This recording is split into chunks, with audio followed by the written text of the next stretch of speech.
بابل 2400 ساڵ لەمەوبەر باخ شەڵواسراوەکانی تیا دروست کراوە.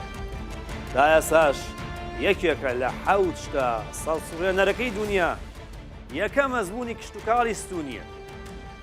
مرۆڤ 2400 ساڵ لەمەوبەر ئەو شاکارە کشتتوکاڵیان دازارەی تۆمار کردووە. ئەوە تا ببینن مرۆڤ لەم جیۆگرافیادا چی کردووە.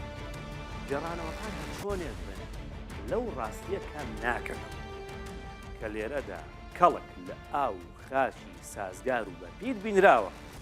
تابلۆیەک لە گوڵ و گوڵزار لە ئاو و تافگە بە شێوازێکی ئەندازیاری نەخشێنراوە و بنیادراوە. بەڵام تەنیا 10% جوتیارانی بابل کاری کشتتوکاڵیەکەن. بابل تەنیا پارێزگایە لە عێراق بەڕێوەبەرێتی گەنمەشامی هەیە کەچی بەهۆی کەمبوونەوەی ئاوی فراتەوە بەرەمێنانی گەنمەشامی کە بابلی پێناسرا بوو لە 70 بۆ 90,000 تۆنەوە لە ساڵێکدا بووە بە سفر. ساڵ هەبووە 1 گرام گەنمەشامیش بەرهەم نەهات.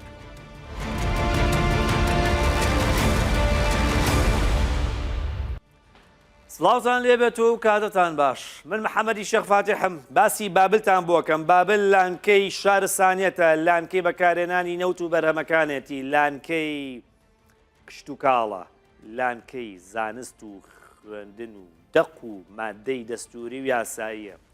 ئێستش کوڕی جەربەزەی خۆی لێڵکەوێ ئەتوانێت ئەو ڕۆژانە بگەڕێنێتەوە چونکە هیمەم و ڕجال تەقطع الجبال. ئینسان ئەتوانێت ئینسانی بەهیمەت ئەتوانێت بەنینۆک شاخ کونکە، ئەتوانرێت زۆر بە ئاسانی و ڕۆژانە بگەڕێنرێتەوە ئەگەر هەر کەسێک بێوێ.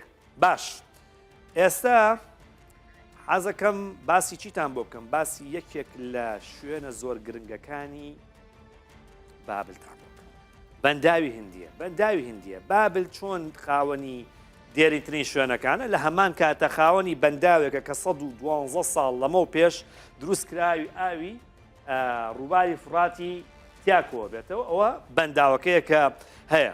جا سەرنج بن ئەوە ڕووباری فڕاتە، بزانن وەزعێکە. ئەوە تا بەهۆی کەم ئاویەوە لە 80 پرۆژەکانی گلدانەوەی ئاو کە بۆ کشتتوکاڵ دروستکراون لە دەوروبەری شارەکە وشک بوون.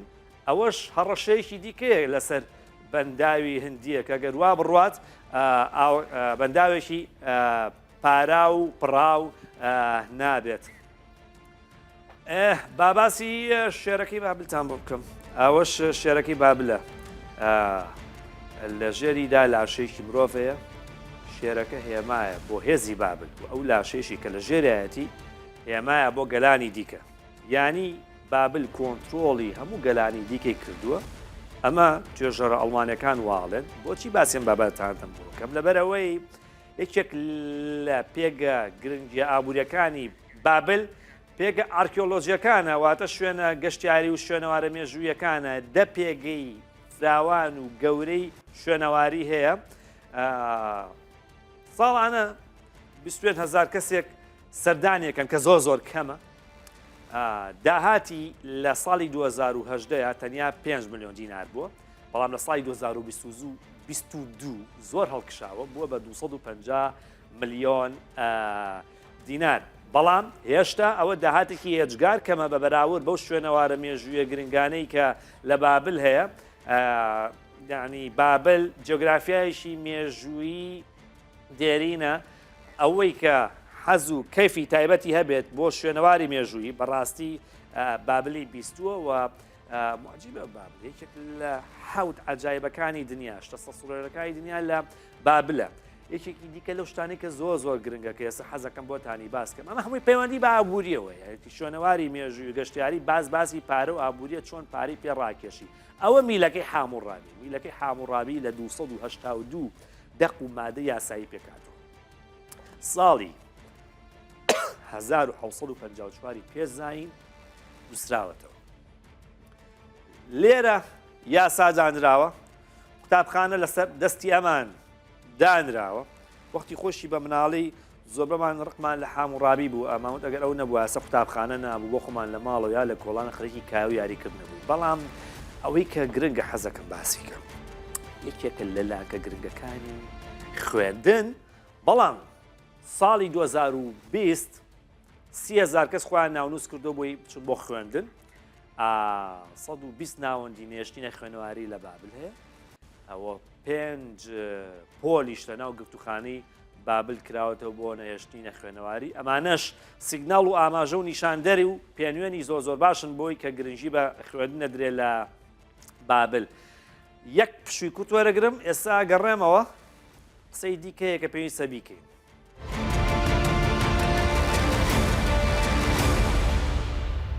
بۆی ئاگادار بین کە ئێستا دۆخی بابل لە چ ئاسێکدایە. پێویستە کا گفتوگۆ بکەم لەگەڵ بەڕێز دکتۆر حەسەن مەندیل القوڕەیشی جێگری پارێزگاری بابل هەروە پارێزگاری پێشوو. دکتۆر و کاتە و باش. زۆر سپاس دەکەم کە گفتوگۆ لەگەڵەکەم ئەمێ باسی ئەوم بۆ بکەی ئێستا بابل لە ڕووی پرۆژەی خزمەتگوزاریەوە پێویستی بە چ پرۆژەیەکە کە بیکەن؟ شكرا لك يا استاذ محمد زور سباس رزدار محمد. حقيقة محافظة بابل بحاجة إلى پارێزگای بابل پێویستی بە زۆر خزمەتگوزاری هەیە بە تایبەتیش خزمەتگوزاری ژێرخان کە زۆر کاریگەرە بە دۆخی گوزەرانی خەڵکی. هەروە بەهۆی ئەو حکوومەتانەی کە هاتوون بەهۆی ململانەی سیاسیەوە ئەو تاکو ئێستاش ئەو ململانەیە هەر درێژەی هەیە بەداخەوە دەستگرتن بە دەسەڵات هەیە. پارێزگای بابل بە درێژایی حکوومەتەکانی ڕابردوودا وەزیری نەبووە. هەموو ئەمانە و چەندین هۆکار ڕۆڵی خۆی دەبینێت. بەڵام هەندێک لە پارێزەکانی دیکە یاخود بابلن زۆربەی پارێزەکانی دیکە نوێنەر وەزیریان هەبووە لە حکوومەتدا بۆی ئەمە وای کردووە ئەم وەزیرانە پرۆژەی گرنگ و زیندوی استراتیژی ژێنەر بۆ پارێزگەکانی خۆیان جەبەجێ بکەن. ئەمانە کاریگەریە هەبووە لە ژێرخانی ئەم پارێزگایانە بۆیە دەبینی لە هەموو پارێزگاکانداوە هەیە بۆ نمونە لە کەربەلای پیرۆز چەندین پرۆژە هەیە. هەروە دەبینین قوتابخانە هەیە ینی بەڕێز قوڕەیشی بەڕێز قوڕەیشی هەیە یعنی لە ماوەی چەند ساڵی ڕابردووە یەک وەزیر نەبووە لە کابینەکانی حکوومەتی عێراق خەڵکی بابل بوو بێ. نعم أقول لحضرتك بەڵێ هیچ وەزیرێک نەبووە. بۆ نمونە پرۆژەی ئاوەڕووی گەورە کە 3 حکوومەت یاخود 4 حکوومەتی تێپەڕاند ئێمە خودی خۆمان هەوڵماندا بۆی بێتە سەر شار ڕێگا و ڕاستە ڕێگایەکە دەگرێ بەستەکەمان کرد و دەست کرا لەگەڵ ئەو کۆمپانیادا. بۆیە ئەمە پرۆژێکی درێژخایەنە ئاستەنگی زۆر هاتە لەگەڵ کۆمپانیەکاندا. بۆیە لە ئەنجومەنی وەزیران دەنگی لەسەردرا کارکردن دەستی پێکرد سەبارەت بەو کۆمپانیایە و لە ماوەی دەسەڵاتی خۆشم کە لە لووتکەی دەسەڵاتی بابل بوومە ئەم بابەتەمان وروژاند و کارمان لەسەر کرد و ئێستاش سپاس بۆ خواکاری لەسەر دەکرێت. ئەمە پرۆژەیەکی گرنگە و پرۆژەیە چەندە بەڕێز القوڕەیشی و ئەتوانی وردەکایی پرۆژەکەم پێ بڵێ بۆچی گرنگە؟ ئەم پرۆژەیە لەسەر بنەمای قەرزی بریتانیە نزیکەی 380 میلیارد دیناری عێراقی تێدەچوو. ئەمە لەسەر بنەمای قەرزێکی بریتانیە بۆ پارێزگای بابل. ئەمە 15% ئەم قەرزە پێشکەش کراوە. ئەم پارەمان هەموو تاو کرد بۆ تاوکردنی پرۆژەکە. سپاس بۆ خوا دەستمان پێ کرد. بەڵام ئایا ئەم پرۆژەیە بەسە بۆ تاوکردنی نەخێر. ئێمە چەندین پرۆژەی دیکەمان پێویستە وەکو قۆناغی دووەم. ئەمە بۆیە بابل پێویستی بە پرۆژەی دیکە هەیە. پێویستی بەوەی هەیە کە ڕەوڕەوەی وەبەرهێنەران و وەبەرهێنان لە بابل بەرەو پێشەوە بەڕێزال قوڕەیشی و ئەمەش کاریگەری گەورەی هەیە لەسەر بروژە و ئورژاندن و زیاتر کاراکردن و بژانەوەی کردی تایبەت بەڕاستی دەبێت حکوومەت پشتیوانی بابل بکات و ئێمە قسەمان لەگەڵ ڕێزدار سەرۆکوەزیرەکان کردووە کە یەک لە سەرۆکاتی حکوومەتیان کردووە لەگەڵ وەزیرەکانیش بۆ ئەوەی پشتیوانی و پشتگیری ئەم پارێزانە بکەینەوە دەبێت سندوقێکدا بمەزرێندی هاوشێوەی ئاودانکردنەوەی ئەمبار و مووسڵ بە هەمان شێوە ژمارەی تایبەت یابن کە چووکە بابلیش ڕوبەڕووی تیرۆر تیرۆریستی و ڕووداوی زۆر بۆتەوە کاریگەری گەورەی هەبووە لەسەر پەخستنیوە بەرهێنان بەڕێزتان وەک دەزانین یەکەم پارێزگا لا بابلەوە ئازادکردنەکان دەستی پێکرد کە جورفن نەسر بووە لەوێن دەرەکەم شوێن ئازاد کرد ئەمە ژوای کرد کە زۆر ناوچەی باکووری بابل تووشی وێرانە و خراپەکاری ببێتەوە بۆیە پێویستی بە خواست و ویستێکی ڕاستەقینە هەیە بۆ ئەوەی پارێزگاکە بژێت چەندە کە دانراوە بۆ سەر لە نوێ ئاوەدانکردنەوەی بابل ئەوەی کە زیانی بەرکەوتووە بەڕێزال قوڕیشی بودجە دیاری کرا بۆ بەش بەشی تەرخان کرا پارێزگای بابل لەم بودجێدا 2023 و 24 و 25 بودجەکانی سێ ساڵەیە نزیکەی 600 ملیار دیناری عراقی بۆ تەرخان کراوە بەڵام بەداخەوە ئەنجومەنی وەزیران و حکوومەتی خۆجێیی وای نەکردووە کە شایستەی تەواوی خۆی وەربگرێت ئاوەدانکردنەوەی ناوچە ئازادکراوەکانی بابل زۆر گرنگە گەڕانەوەی سەقامگیری و گەڕانەوەی سەقامگیری بۆ باکووری بابل زۆر زۆر گرینگە ئەو 45 ملیارەی کە تەرخان کراوە بۆ ئەو ناوچانەی کە باکووری بابلەوەش گرینگە بۆ سەقامگیری و ئاوەدانکردنەوە هەروە 6 ملیاری دیکە ئەمە بەشێکە لە پرۆژەی گەورەی حلە هەروەها پرۆژەی دیکەش هەیە کە بەڕاستی دەرفەتی گونجاوی دارایی نەدراوەتە پارێزگای بابل بۆی پرۆژەی گرنگ و ڕاستەقینە بنیاد بنرێت و کاریگەری لەسەر کۆی پرۆژەکانی بابل هەبێت و بە کۆی گشتی پێویستی بە پشتیوانیەکی پێویستی بە پشتیوانیە لەسەر هەموو ئاستەکان ئاستی حکوومەت ئاستی بەرپرسەکاندا بۆ ئەوەی لایەنە سیاسیەکانیش دەبێت پشتیوانی و پشتگیری بابل بکەن بۆ ئیجاری زۆر سپاس دەکەم دکتۆر حەسەن مەندیل القوڕیشی جێگری پارێزگاری بابل سپاس دەکەم لە بابل گاماناوی هەر بژیت بۆ تاوکردنی قسەکانی دکتۆر ئەلقوڕیشی حەزەکەم باسی چیتان بۆکەم باسی بە کورتی باسی بودجێ بابلتان بۆکەم لە پشکی بابل لە بودجێ گشتی عێراق بۆ ساڵی 2023 و 24 و 25 چەندە و لە بودجێ پەرەپێدانی پارێزاکان و بەشە بودجەی بابل 478 ملیار و زیاتر لە 600 ملیۆن دینارە کە لە سەدا 37 بودجەکەی بۆ خەرجی بەکاربردنە ڕواوە پشکی هەر کەسێک هەر تاکێک لەم بودجێ 210,000 دینارە لە پشکی لە بودجێ گشتی واتە ئەم 210,000ەوە نیە بخیتە تەنکەی گیرفانیانەوە ئەمە بودجێ یعنی تر لە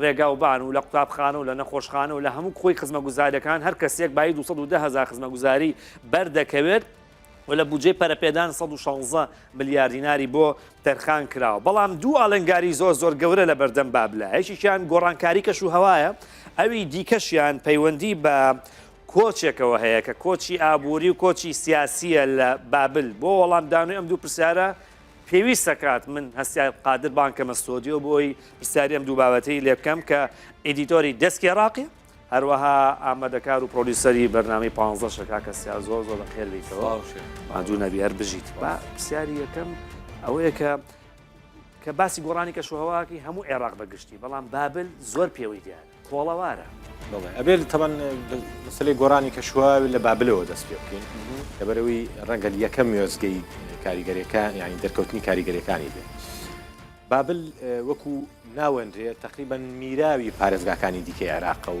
ئاوی فرات بایەتەوە بابل ئاڕوا کاریگەریەکانی لەسەر ئەم دەرکەوتوێ لە سەروانی تر زیاتر دەرکەوتووە من نمونێ ینی هەنێک داتا و پێڵم لە ماوەی 2 ساڵی ڕابردوودا لە باشووری بابل لە ناوچە کشت و کاڵیەکانی 30 بۆ 40,000 خێزان ئاوارە بوون نەچون بۆ پارێزگاکانی دیکە بۆ دیوانیە بۆ هەنێک لە پارێزگاکانی دیکە لەبەرەوەی ڕێژەی ئاوەکەیان کەمە و سوێری بەرزە بۆ کشت و کاڵ ینی شیاو نییە بۆچی باشووری بابلیش لە بەرەوەی ئەو ئاوەکەیەتە خوارەوە یەکێک لە کێشەکانەوەیە کە بە مزەخە لە ناوچە کشت و کاڵیەکان لێ ڕاشێشن کە تەرێکێکی ناقانونیە ڕاست بەڵام ئەمە سە پێڕەو کراوە کێشەیەکی زۆری عشاری لەسەر بووە ئەم ساڵ کۆمەڵی ئیجراعات کرا بۆی ئەو کێشەیە چارەسەر کرێ بۆ نمونە 300 حەوزی ماسی ناقانونی لابرا بەڵام کێشەکار هەل نەکرا وەزارەتی سەرچاوەکانی ئاو ئەم ڕێژەی دیاری کردووە مەسەرەن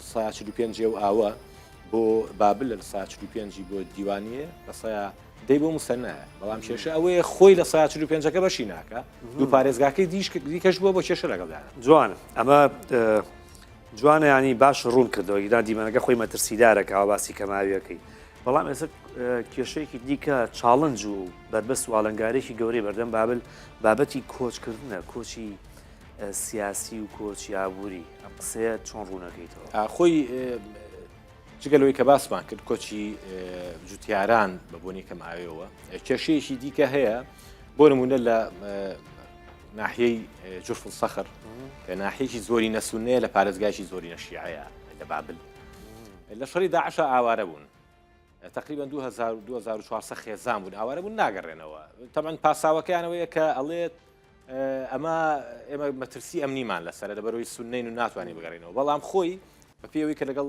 وەزارەتی کۆچبەران قسەم کردو کێشەیەکی دیکە هەیە کە ئەوش پەیوەندیدارە مەسەلەی کەشوهاوە ئەڵێن ئێمە ناگەڕێنەوە بۆ بابل بۆ شوێنەکەی خۆمان لەبەرەوەی زەویەکانمان ئاوی نییە سەر لە ئەنبار زەویمان دۆزیوەتەوە ئەیچێنی کێشەی نییە ئەڵێ وازمان لێبێنن یعنی لێرە ئەمێنینەوە یەکێک لە هۆکارەکانی نەگەڕانەوەیان ئەوەیە لە ڕاستیە لەگەڵەوەی کە پاساوەکانەوەیە کە پاساوە فەرمیەکانەوەیە کاڵ ئێمە کێشەی ئەمنیمان هەیە لەبێ ناتوانین بگەڕێنەوە یعنی ئەوەش هەر پەیوەندیدارە بە مەسەلەی گۆڕانی کەشوهاوە ئابوووریەکەش هەر بەشێکە لەو بەڵێ لەبەرەوەی مەعیشەتی تیانەمە بەسەر بۆ منەوەکوی کە باسی کرد لە بابل گەنمەشامی ناچێنرێەوەی شێ بوو لە سەرچاوە سەرکیەکانی ئەو شارە ئێسەوە ناچێنرێ ناچارە چێ لە پارێزگایشی دیکە زەوی ئەکرێ لەبەرەوەی شارەزا لەم بابەتە لە پارێزگایشی دیکە زەوی بەکرێگرێ لەوێ جوانە زۆر باشە جا کۆمەڵێک زانیاری و داتامان درکان بەڵام زۆرمان پێ و کەممان دەرخستووە هەنێکی دیکەی دەرەخین لە کوێ لەنا ئەو ڤیدۆگرافیی کە هەیە با پێکەوە سەرنجی بین داتا و زانیاری دیکەی هەیە بە کورتی گوشراوێکە من و کاکەسیار هیچ بژاردێکمان نییە جگەلەوەی کە بەخوای گەورەتان بسپێری وانە؟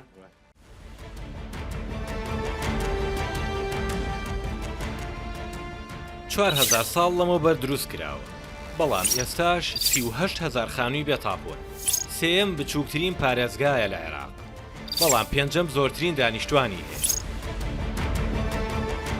لە بەرهەمهێنانی 90,000 تۆن گەرمەشامیەوە بەرهەمەکەی بووە بە سفر لەبەر کەماوی ناهێڵن بیچێنرێت بیشی چێنن حکوومەت لیان ناکرێت بەنداوێکی هەیە تەمەنی زیاتر لە سەدەیەکە بەڵام کەم ئاوە و خەریکە لە تینوانادەی خنچێنێت 80% پرۆژەکانی ئاوگلدانەوەی وشک بوون